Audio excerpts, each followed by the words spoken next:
Yeah, okay. 15. 30 is in the middle of the room. 60, so the middle, 30 on each Not. side. Oh, here it is, yellow.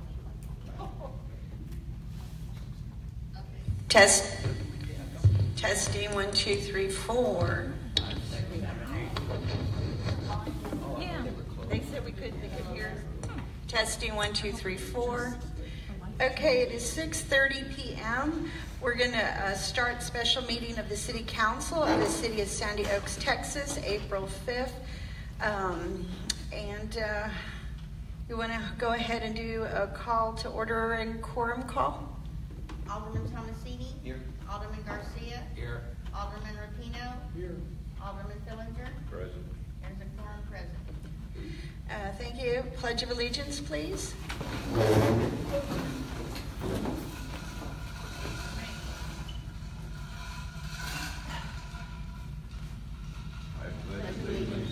To the flag of the United States of America and to the republic for which it stands, one nation, under God, indivisible, with liberty and justice for all.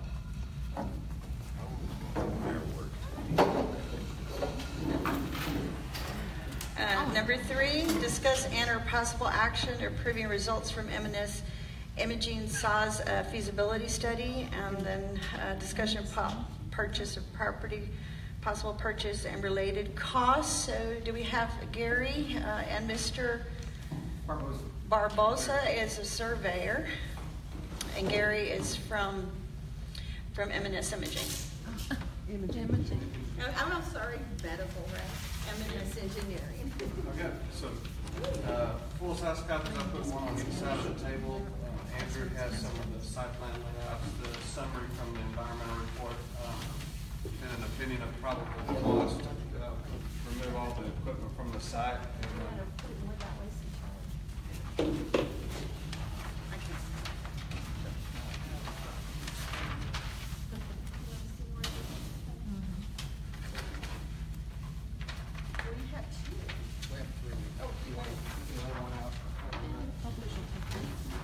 For the audience?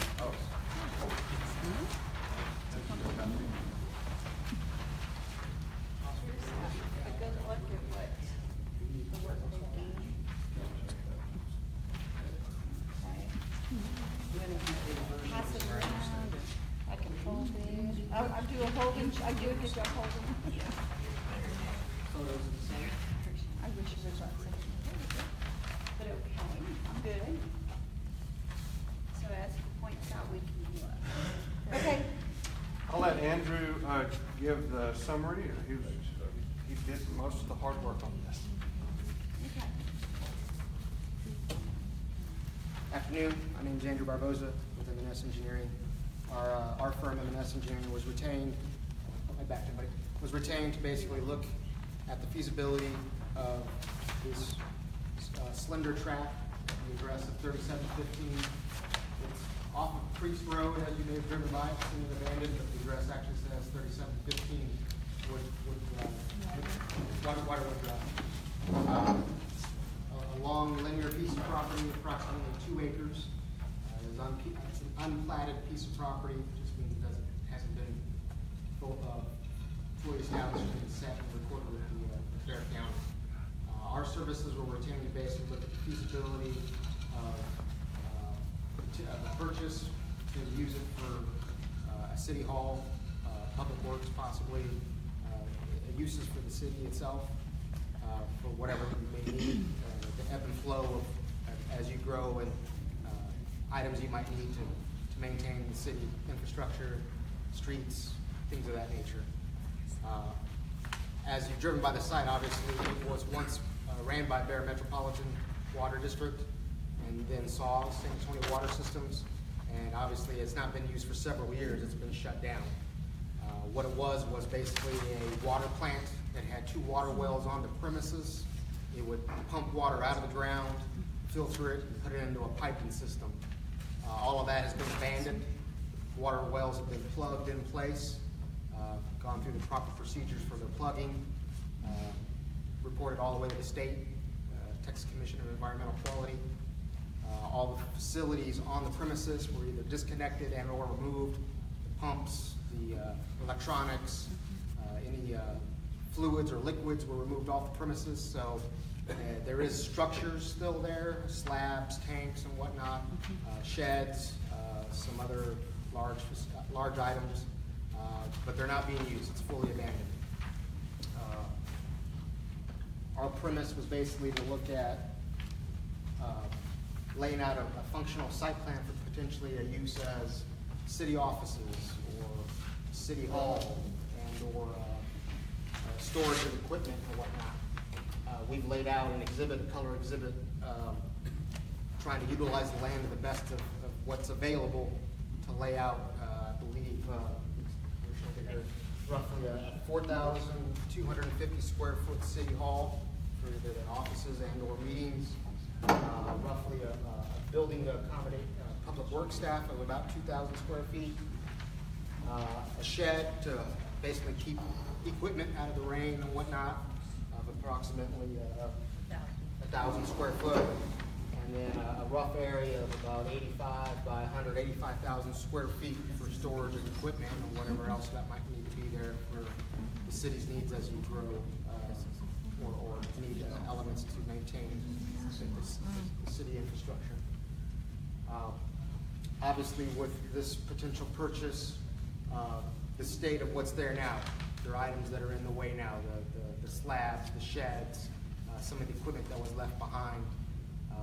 We've had an environmental firm look at the facilities, the land, and have established that there's no environmental concerns based on the records they were able to pull, historic data, water well data, walking the site, speaking to people that used to work at the facility. Based on all that research, they feel that there's not environmental concerns if the city moves forward with this purchase. Those elements obviously would need to be removed in order to actually use the land.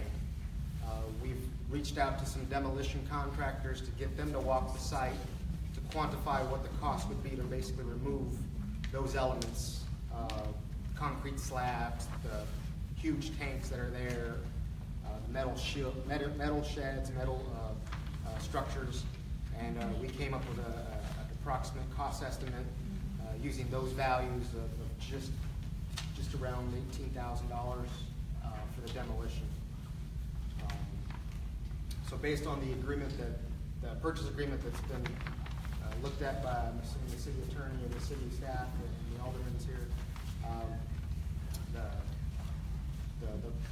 petition before, the item on the agenda is moving forward with the property. We've looked at it and tried to give it an element of, can you use it? Yes. Can you accommodate it to your needs for future use? Definitely. Is there something there that needs to be removed? Yes. Is there a cost associated with that? Yes. I don't know, Mayor, if negotiations with the city attorney and or SAWS, I don't know if you could put that back on them or not. We would recommend demolition to be done by them, that it's one less item that your city staff, your individuals here would have to monitor it and monitor for completion. But land is definitely usable. It's the closest land probably off of the highway that's nearest your front entryway that is not already occupied by a home or a business. Our services will also use our surveying company to provide the land title survey for the land that has been completed for any potential purchase and or your own records. Other than that, I didn't know if you had any questions based on what we've kind of laid out as a possible site plan use, the survey, the environmental site assessment, and the demolition costs.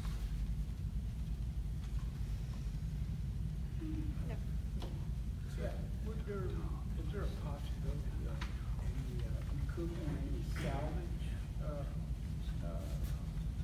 from those tanks and that equipment that's still there? Excellent question. When I met with the demolition contractors, I asked the same question. Is any of the material, steel tanks or fiberglass elements there salvageable? They seemed to nod their head that there really wasn't much salvageability. This was kind of out, the facility itself is kind of a specialized use. So that's why we reached out to demolition contractors that do that type of work.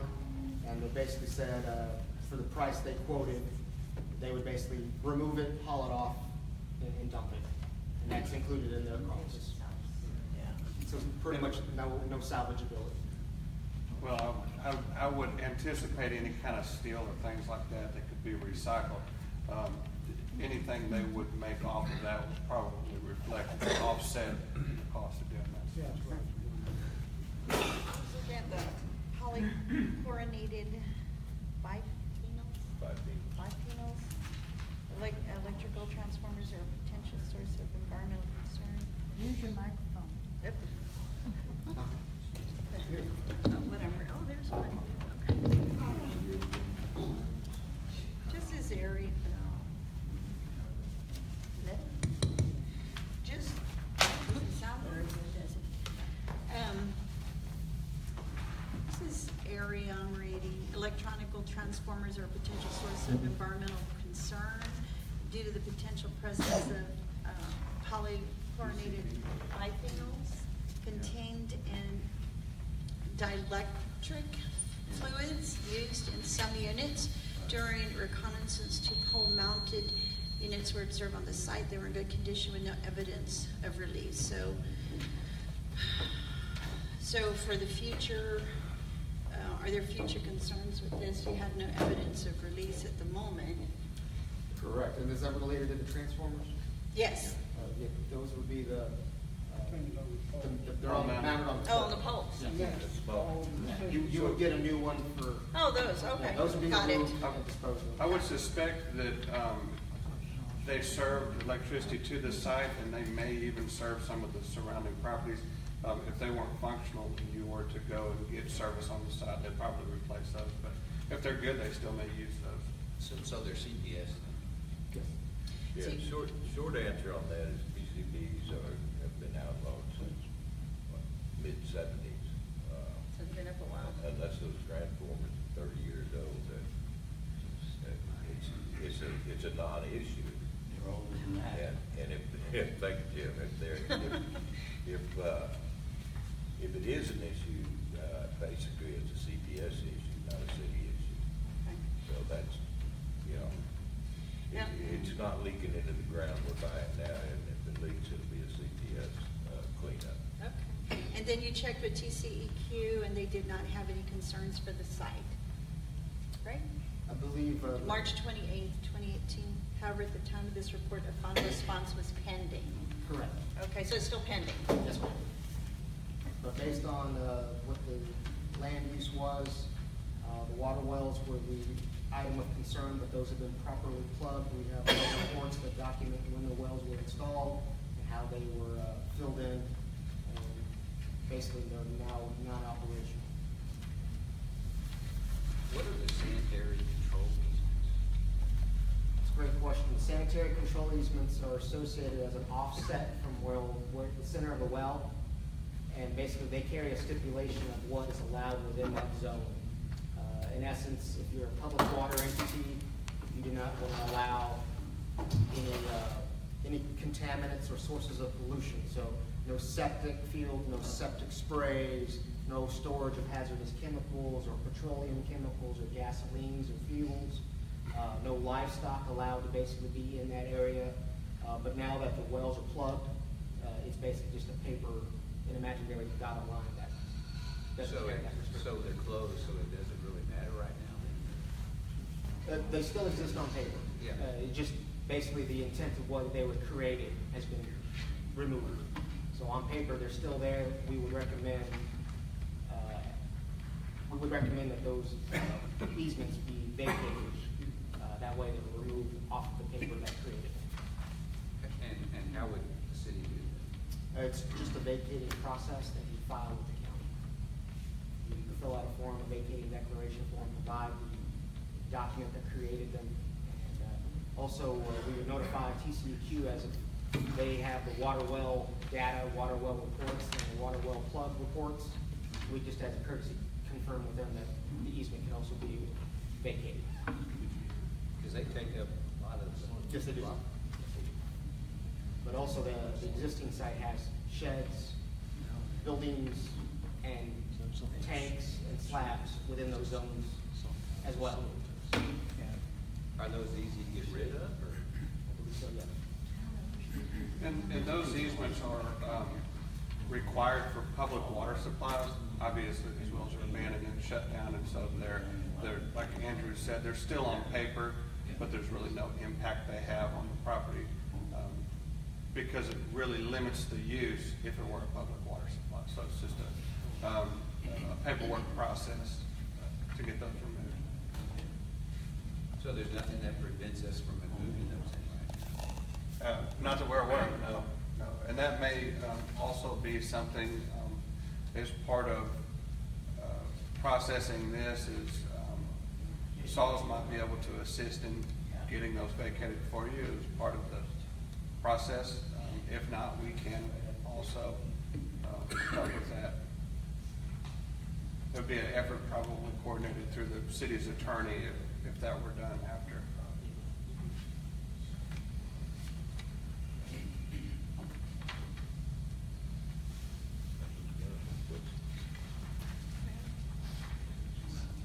Because they look like they even go into the properties next to it. They do. And TCEQ, the rules and regulations for that say that when those are created, if the adjacent property owners aren't in agreement of having their property set easements on it, you can file for exceptions. I don't know if the adjacent property owner participated in allowing those or not, but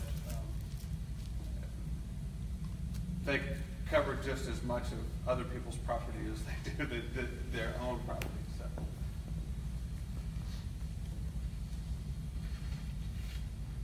And the pipes that come up out of the ground, are those connected to anything right now? I'm certain there's got to be underground infrastructure that connected that to the distribution system. I think the demolition contractor, the scope of that work would be to remove everything on the surface in 3 foot below. That is correct. Anything at that level, would be removed. Some of those pipes, if they're left in the ground and just abandoned in place, there's probably not any harm for that. If you go and, put in a building or a slab forming out that side, you'd probably want to remove any of that leftover stuff if it were under a structure. But if it's in parking areas or a storage yard or something like that, there's probably no harm to it.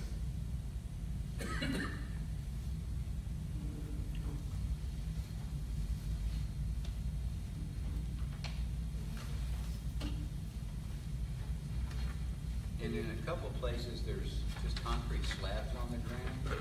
Or is there anything? Was there anything? On those slab vendor, did you notice they may have just been storage pads or Pedestal for some different things? some vertical structure that is now gone, but it's part of the demolition. Any surface feature, concrete pads, vertical buildings, tanks, containment basins, piping, poles that are no longer attached to anything, any box facility or open element would be removed as part of the demolition. And some of the metal sheds we might want to leave there for a while too. I don't know what everybody else thinks about that, but would they agree just to take stuff out? I'm sure they would be willing to work with you on however you want it. If you're writing the check, they'll probably do what you want. So all these pictures that you gave us have all of the things that probably need to be removed.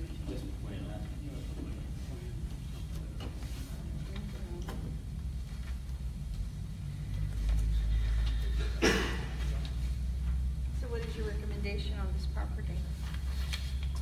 I think in our research, through our environmental consultants' research, we didn't find anything or see anything, and they didn't see anything that would prohibit this land being used for any number of things that you guys want to do. It is a developable tract of land. So the TCEQ is pending. How long will that take to get back? I know you have no concerns about it because of the Yeah, reports. And we can things. check with the environmental consultant. And I think they reached out to TCEQ to confirm, I think, from their record sources they have, that there weren't any other kind of reports or findings that they had. But that's just one of many steps that they go through to check and confirm. But I don't do, Robert Kisner have any idea on when?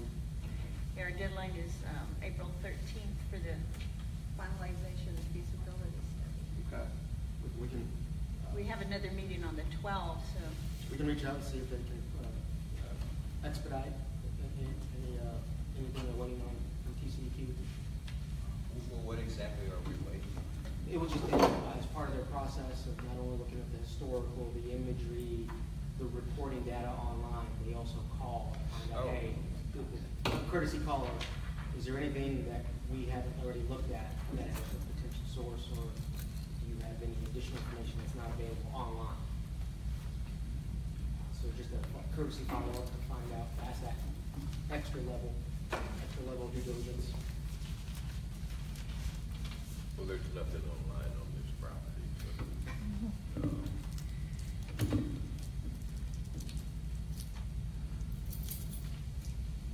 I don't have any more questions. my only concern is the sanitary exclusion areas. And so that's a matter of paperwork that, I don't have that concern.